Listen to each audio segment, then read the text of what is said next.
노병천입니다. 명량해전에 대해서 여러 가지 해석이 있습니다.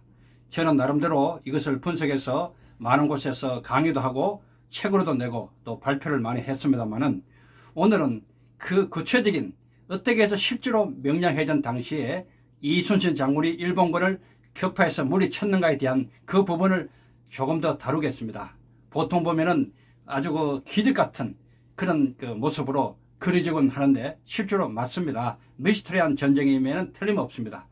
13척으로 또 당일날 한 척이 싸우지 못해서 12척으로 실제로는 133척 또 많게는 300척 이상을 상대해서 이긴 기록은 거의 뭐 해전사에서는 그런 불리한 여건에서 이긴 예의는 찾아볼 수 없거든요. 그래서 여러 가지 전설적인 얘기가 많이 그동안 나돌았습니다. 그런데 오늘은 제가 조금 더 구체적인 얘기를 할 겁니다. 우선요, 어떻게 명량해전 당시에 이순신 장군이 그 열악한 여건에서 그 많은 적선들을 물리칠 수 있었는가? 크게 두 가지입니다. 첫째는 당연히 이순신 장군의 탁월한 리더십입니다. 탁월한 리더십. 전략은 당연히 포함되고요. 본래 그 명장들이 승리할 때 보면은 사람들의 마음을 잡습니다. 전의를 올리는 거죠.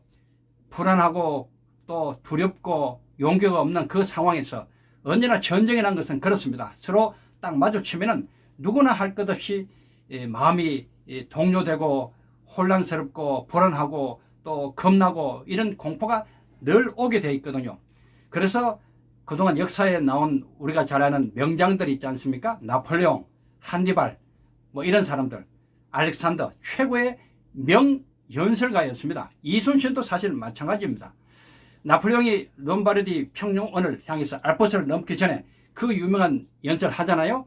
저 언덕을 넘고 저 평원을 넘고 우리가 가면은 이탈리아의 그 풍요한 모든 좋은 것을 우리가 다 가지고 당신들에게 다 나눠주겠다, 부하들에게 다 나눠주겠다 하면서 아주 용기백배할 수 있는 그런 멋진 연설을 했지 않습니까?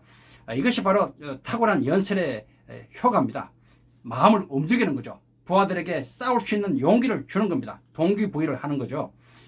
한니발도 마찬가지 아니겠습니까? 알프스를 넘기 전에 그 로마를 상대해야 되는 그런 상황에서 그 의용군들 왔을 때 그렇게 용기 있는 연설을 먼저 시작하지 않습니까? 그리고 알렉산더도 마찬가지입니다. 저 인도까지 원정하라고 갈 때 항상 원정 직전에는 멋진 연설을 해서 부하들의 마음을 이렇게 사로잡습니다. 까짓거 해보자. 이기면 우리가 엄청난 좋은 것들이 우리한테 온다. 이런 뭔가 동기부여를 확실히 하는 그것이 있었습니다. 이순신 장군은 어떨까요? 명량해전 하루 전날 우수영 앞에서 그때는 장군만 모았습니다. 병사들은 휴게했어요. 영화라든가 뭐 소설, 드라마는 다 잘못된 거예요. 장수만 모았지만은 멋진 연설, 필사즉성의 연설을 합니다. 반드시 죽고자 하면 살 것이요. 반드시 살고자 하면 죽는다. 이런 연설을 하면서 장수들의 마음을 다 잡는 그런 연설을 멋지게 해 왔습니다.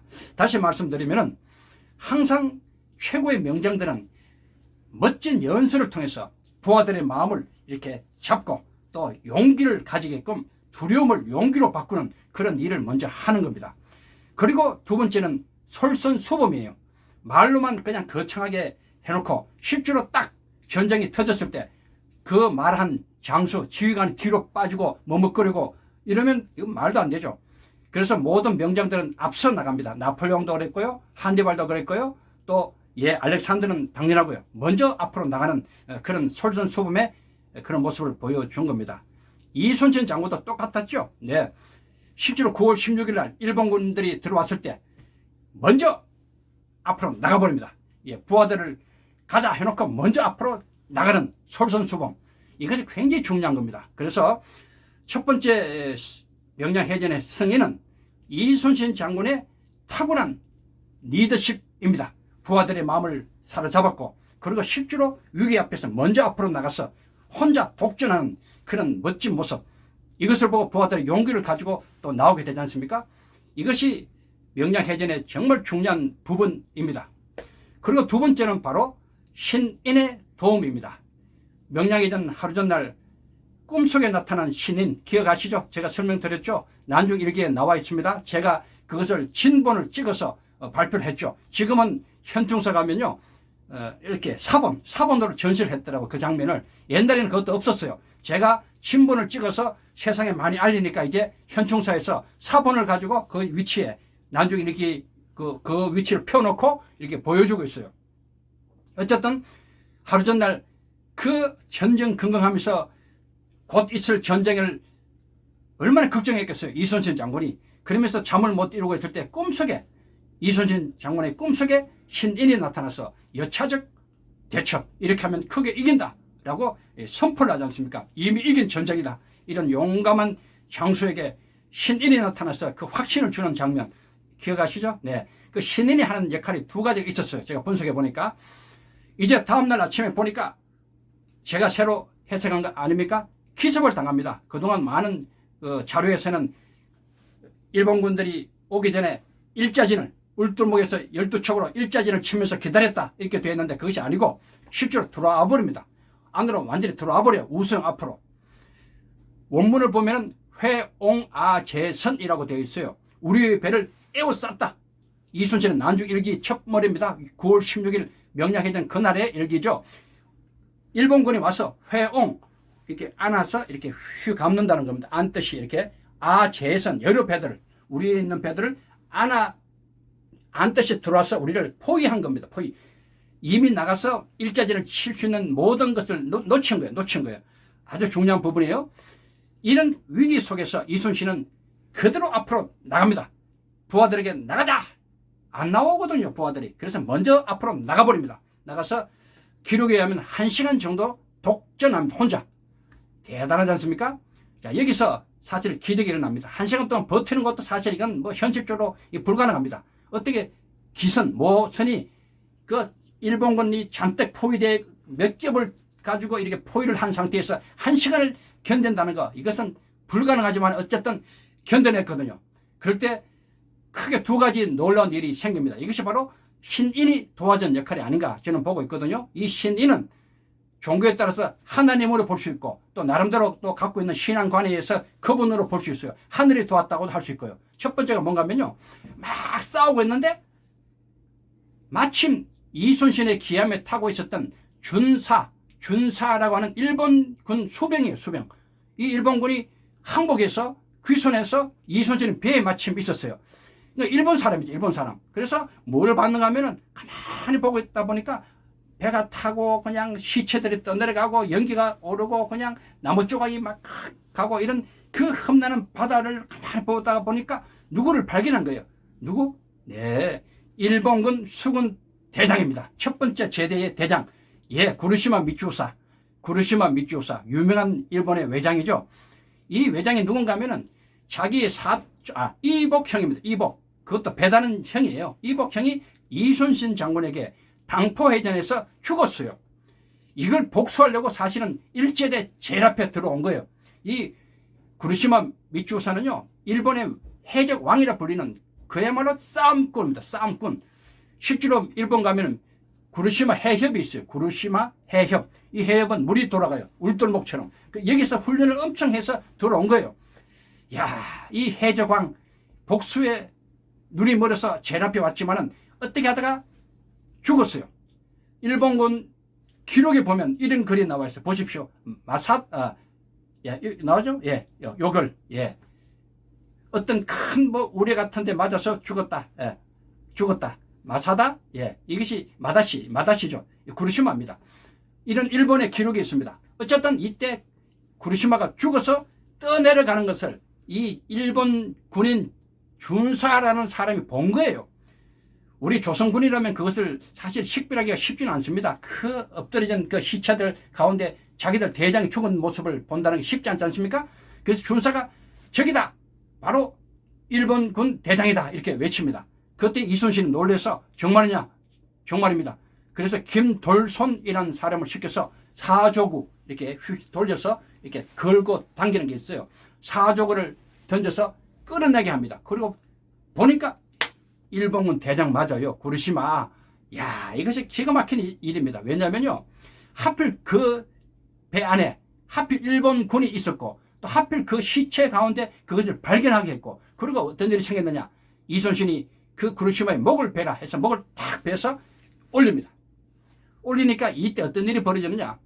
일본군들이요, 이순신하고 붙으니까 너무너무 겁이 나거든요. 정말 이건 무슨 귀신 같거든요. 너무너무 겁이 나가지고 도망갈 궁리를 보고 있는데 어떤 핑계거리가 없는 거예요. 왜? 그냥 도망가면 큰일 나죠. 군법에 의해서 처형당하니까. 마침 자기들 대장이 목을 딱 이 벤치에 이렇게 올라가 있으니까 그걸 보고 야 이제 도망가자 해서 그것이 하나의 그 시발점이 된 거죠. 그리고 배를 돌리기 시작한 겁니다. 이게 첫 번째입니다. 보십시오. 신인 하늘이 도왔다는 이 장면이 얼마나 어떻게 보면 우연입니까? 우연. 막 공격하다가 주춤하다가 도망갈 기회를 찾는데 자기 대장 머리가 올라가니까 그것이 바로 계기가 되는 결정적인 순간입니다. 여러분, 싸우다가요, 한번 전의가 꺾이면요, 그 순간에 도망가겠다는 생각이 들자마자 이것은 끝나는 겁니다. 여러분, 싸워보셨죠? 전쟁해 보셨어요? 예, 그렇습니다. 군중심리라는 것은 계속 잘 나가다가 한번 딱 꺾이고 뭔가 불안하고 공포스럽고 도망갈 마음이 생길 때 어떤 계기가 생기면 다 돌아갑니다. 이거는 기가 막힌 군중심리 아니겠어요? 전장심리. 그래서 도망가기 시작하는 거예요. 이게 첫 번째 신인이 도우는 거예요. 어떻게 보면 우연일 것 같지만 우연이 아니라고 저는 생각합니다. 두 번째는 조류에 대한 문제. 조류. 우리가 오해하고 있기는 명량해전하면 조류가 막 이렇게 막 물이 막 돌아가고 조류가 막 휩쓸리다가 막 엉키고 이것을 생각하기 쉬운데 사실 그게 아니에요. 실제로 이순신 장군이 싸웠던 그 장소는 조류와 관계없었습니다. 양도 우수영 양도 쪽에 그 위치로 저는 추정하는데요. 거기는 주 조류와는 관계없는 장소였어요. 그런데 중요한 건 일본군들이 도망가면서 배를 빼잖아요. 뒤로. 그 뒤로 도망갈 때에 주 조류가 흐르는 그야말로 지금 진도대교 그 밑에 바다 그 길목 거기서 조류가 바뀝니다. 낮 대략 12시 21분 정도 봅니다. 본래 조류는 6시간마다 바뀌는데 3시간 단위로 피크 올랐다가 다시 내려가죠. 12시 21분이 바로 피크로 올라갔다 바로 꺾이는 그 순간입니다. 그러니까 역류 뒤로 물이 막 흐르다가 뒤로 거꾸로 딱 멈췄다가 다시 반대로 흐르는 그 시간이 바로 그 시간이거든요. 엄청 세게 확 내려가는 시간. 그 시간에 일본군이 마침 뒤로 도망가는 그런 타이밍과 딱 맞았어요. 야, 그러니까 얼마나 빨리 도망가겠어요? 뒤에서 이순신 장군은 추격을 명령해서 따라가게 만드니까 얼마나 마음이 급해요. 마침 조류도 뒤에서 쳐주니까 엄청 빨리 가겠죠. 그런데 여기서 중요한 일이 생깁니다. 바로 2제대, 3제대 뒤에서 올라오고 있는 명량을 향해서 올라오고 있는 2제대, 3제대의 그 배들은 어때요? 역류를 맞아서 막 힘겹게 이렇게 젓고 있어요. 왜? 파도가 앞에서 오니까. 물이 앞에서 오니까. 그러니까 그 길은 좁아요. 울돌목의 좁은 목은 120m밖에 안 됩니다. 그 좁은 목에 막 빨리 저어서 막 뒤로 막 도망쳐 나오는 자기들 배. 그리고 올라가는 힘겹게 올라가는 배들끼리 서로 거기서 엉켜버립니다. 엉켜. 서로 막 엉키면서 부딪히는 거죠. 부딪혀. 기가 막힌 일이 생깁니다.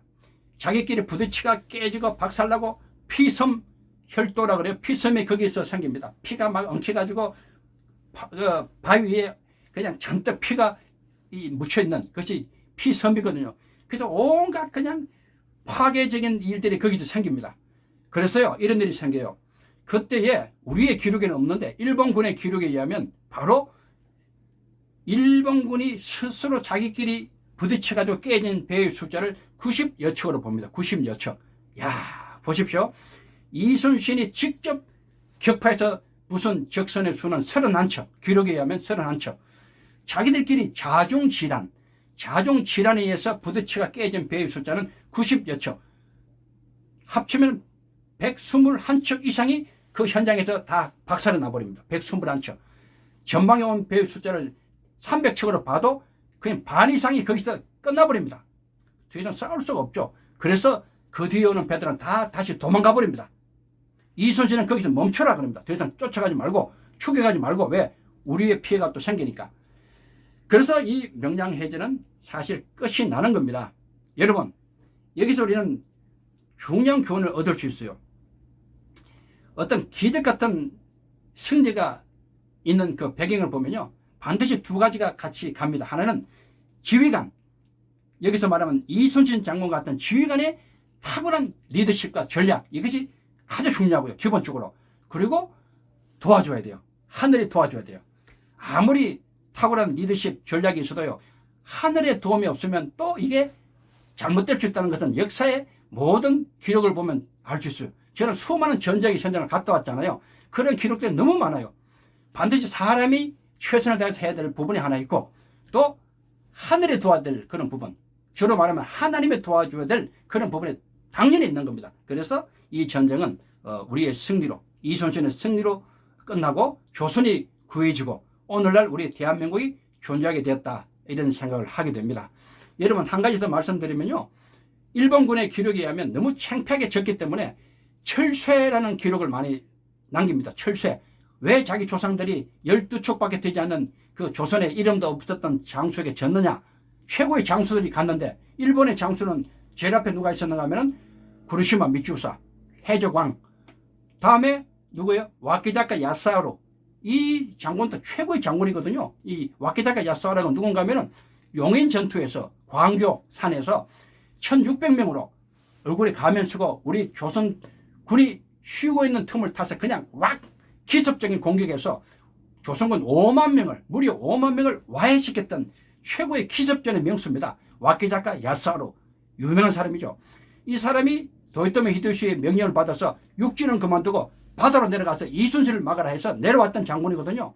이 와키자카 야사오로가 결국은 한산 대첩에서 이순신에게 박살납니다. 한산 대첩, 그 유명한, 거기서 14척만 남고, 이런 세척을 갖고 왔는데 14척만 살아남고 나머지 다 이순신에 의해서 박살나버리고요. 와키자카도 등에 화살을 맞고 도망갑니다. 그리고 복수를 꿈꾸다가 드디어 마지막 명량 때 같이 들어오거든요. 최고의 명장이 바로 이 와키자카거든요. 이 와키자카도 여기서 같이 깨지고, 그리고 도도 다카도라가 총사령관이었어요. 도도 다카도라. 누구냐면은 최초의 해전, 옥포 해전 때 임진왜란 이순신이 했던 23번 내지 54번의 54번의 크고 작은 해전 가운데 제일 먼저 했던 해전이 옥포 해전인데요. 그때 일본의 장군이 바로 도도 다카도라입니다. 이 도도 다카도라가 첫 번째 전쟁에서 이순신에게 박살났거든요. 그리고 복수하려고 마지막까지 끌고 들어옵니다. 실제로 7천년 해전 때 조선 초군을 다 경멸시켰던 장수가 바로 도도 다카도라입니다. 마지막 이순신을 잡으려고 들어왔거든요. 결국은 명량해전 때 최고의 장수 3명, 누구예요? 예, 구르시마, 와키자카, 다카도라, 3명의 장수가 그냥 이순신에게 한꺼번에 날아가는 그런 놀라운 일이 생깁니다. 철새라는 거 다시 말씀드리면요, 지금 강진에 가면, 전라도 거기 금강사에 가면은 현무실기 해가지고 김억추, 경상우수다, 김억추가 남긴 문집이 있어요. 문집. 거기 보면 철새 기록이 나옵니다. 철구와 철새를 가지고 깨뜨렸다. 그거 잘못됐습니다. 제가 분명히 말씀드립니다. 철새, 거기 비록 기록은 나와 있을지라도 절대로 철새를 사용하지 않았어요. 김억추라는 이 분에 대한 기록도 저는 믿지 않습니다. 왜냐하면 그 당시 상황에 김억추는 마지막까지 뒤에 있었어요. 두마장 800m까지 떨어져 가지고 이순신 장군이 나오라고 그렇게 소리쳐도 끝까지 남아있었어요. 뭐 제가 그 여수에서 CBMC 총대회, 한국대회 할 때 이순신 강의를 했습니다. 주 강사로 가서. 그때 이 대목을 강의하고 마치니까 김억추의 후손분이 저를 찾아왔어요. 김억추 분의 실제로 후손입니다. 그리고 자기 조상에 대한 얘기를 하시더라고요. 저는 충분히 이해했지만은 끝까지 저는 받아들이지 않았어요. 후방에 있으면서 후방 지원을 했다는 식으로 말씀하시던데 아니에요. 그때는 후방 지원이 필요 없습니다. 다 앞으로 나가야 되거든요. 나가야 되는데 뒤로 빠졌거든요. 어쨌든 저는 김억추 이분에 대한 기록도 믿지 못합니다. 그리고 철새는 이미 앞에 여수에서 철새를 이렇게 준비했다는 기록은 있지만은 명량 그 당시에는 철새를 만들 시간도 없었고 실제로 철새가 있었다면 그렇게 전쟁 양상이 되지 않습니다. 또 철새를 만들어가지고 걸고 이런 기록도 전혀 없고요. 어쨌든 김억추가 나중에 자기의 그 잘못된 그런 행동을 변명이라 하듯이 일본군이 했던 것을 어떻게 보면 이렇게 갖고 와서 기록을 했다고 저는 보고 있어요. 지금도 명량 현장 가면 철새를 이렇게 돌렸던 막기라는 그런 모형을 만들어 놨어요. 그건 절대로 지금 만들면 안 되거든요. 어쨌든 여기서 결론 냅니다. 다시 거북선도 없었고 그 당시에 철새도 없었어요. 어떻게 이기느냐? 크게 두 가지. 이순신 장군의 최고의 리더십, 부하를 장악하고 한마음을 만들고 솔선수범으로 나가서 싸워나가는 말과 행동이 일치되는 이 멋진 이순신의 그 리더십에 의해서 명량해전은 이겼고, 다음에 아무리 사람이 훌륭하고 잘해도 하늘이 도와야 될 때는 도와야 된다. 그리고 작은 승리는 몰라도 엄청난 승리 있잖아요. 놀라운 승리는 반드시 하늘의 도움이 필요하다. 그래서 이 신인이 도왔다. 이렇게 저는 보면서 명량해전의 약간은 구체적인 그런 결론을 말씀드립니다.